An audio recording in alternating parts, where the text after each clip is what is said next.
মাটির চুলার রান্না সবসময় মজা হলেও মায়ের হাতের রান্নার কিছু স্পেশালিটি তো থাকেই। আজকে আমার মায়ের হাতের একদমই ছোট মাছের চচ্চড়ি, সাথে হচ্ছে পুঁই শাক চিংড়ি মাছ দিয়ে আর এরকম ডালের বড়া দিয়ে পান্তা ভাত খেতে তো ভীষণ মজা। এখানে সকাল সকালেই ডালের বড়া বানানো হচ্ছে পান্তা ভাত দিয়ে নাস্তা করার জন্য। আর পান্তা ভাতের সাথে ডালের বড়ার এই কম্বিনেশনটা দারুণ লাগে খেতে। আমার তো ছোটবেলা থেকেই এই ডালের বড়ার সাথে পান্তা ভাত খেতে ভীষণ ভালো লাগে। আর গতকাল রাতেই রান্না করা বেশ কিছু ভাত রয়ে গিয়েছিল, সেগুলো হচ্ছে সকালবেলা পানি দিয়ে পান্তা ভাত তৈরি করা হলো, আর সেগুলো দিয়েই হচ্ছে এই ডালের বড়া দিয়ে খাবো। আর গ্রামের মানুষের বেশিরভাগ বাসায় দেখা যায় যে সকালবেলার নাস্তাটাই থাকে পান্তা ভাত। পান্তা ভাতের সাথে যে কোনো মাছ ভাজা বা বাসি কোনো তরকারি অথবা ডালের বড়া বা যে যার যেটা পছন্দ সেটা দিয়েই কিন্তু নাস্তা করে থাকে। তবে আগের মতো কিন্তু এখন আর মানুষ শুধু পান্তা ভাত দিয়ে নাস্তা করে না, নানান রকমের আইটেম দিয়ে নাস্তা করে, পরোটা ভাজি মানে যার যেটা পছন্দ সেটা দিয়ে নাস্তা করে। তবে আগের মানুষের কমন নাস্তাই ছিল হচ্ছে পান্তা ভাত।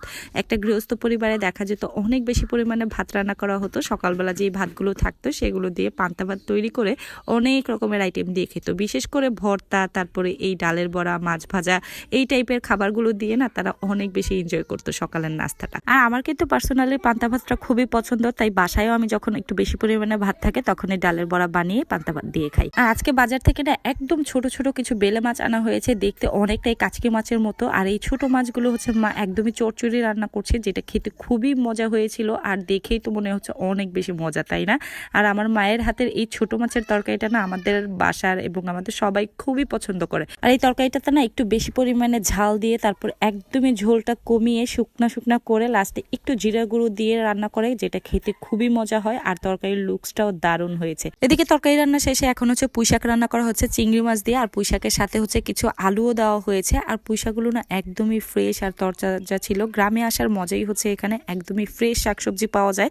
আর এরকম ফ্রেশ পুঁই শাক দিয়ে চিংড়ি মাছ দিয়ে না খেতে অনেক বেশি মজার। যদিও চিংড়ি মাছগুলোও ছিল একদমই নদীর, আর নদীর চিংড়ি দিয়ে তো এই পুঁই শাক তরকারিটা খেতে দারুণ হয়েছিল। আর পুঁই শাকটা একদমই শুকনো শুকনো করে রান্না করা হয়েছে। পুঁই শাক তরকারিটাও না খেতে অনেক অনেক বেশি মজার হয়েছে। আর আমাদের বাসার সবারই পুঁই শাকটাও অনেক বেশি পছন্দ। তো যাই হোক, আমাদের রান্না বান্না কিন্তু শেষ। আমি হচ্ছে দুপুরের দিকে খাওয়া দাওয়া করতে বসে পড়েছি। আমরা হচ্ছে সবাই একসাথেই খাওয়া দাওয়া করতে বসি প্রতিদিনই। তো প্রথমেই হচ্ছে আমি পুঁই শাক দিয়ে খাওয়া দাওয়া করে নিয়েছিলাম। এদিকে পুঁই শাক তরকারিটা না খেতে অনেক অনেক বেশি মজা হয়েছে। এমনিতেও পুঁই শাকটা ছিল একদমই ফ্রেশ, আর মায়ের হাতের রান্না বলে কথা, এমনিতেই তো অনেক বেশি মজার। আমি যতই খাচ্ছিলাম ততই মনে হচ্ছিল না আরও খাই আরও খাই, মানে পেট ভরে যাচ্ছিল, তারপরেও মুখটা থামছিলই না, এরকম একটা অবস্থা। আসলে মায়ের রান্না সবসময় অনেক অনেক বেশি মজা।